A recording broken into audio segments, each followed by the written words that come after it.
আজকের recipe chocolate cake বানাতে এখানে নিয়ে নিয়েছি আমি 5টা ডিম ফাটিয়ে নিয়েছি। এর মধ্যে 1.5 কাপ মতো সুগার পাউডার দিয়ে দিলাম, আর সাদা তেল দিয়ে দিয়েছি 1/3 কাপ, দিয়ে ব্লেন্ড করে নেবো ভালো করে। ব্লেন্ডার দিয়ে ব্লেন্ড করা হয়ে গেছে। এবারে 1/2 কাপ ময়দা আর 1 কাপ মানে 1.5 কাপ ময়দা, 1/2 cup cocoa powder, 1 teaspoon baking soda, 1 teaspoon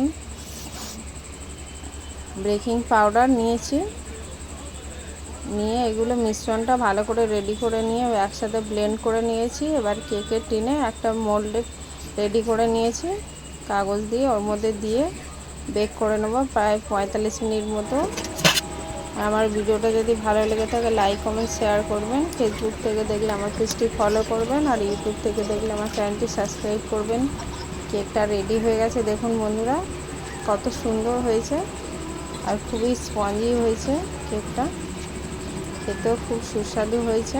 এভাবে একবার বাড়িতে বানিয়ে দেখতে পারেন, খুবই টেস্টি হয়েছে।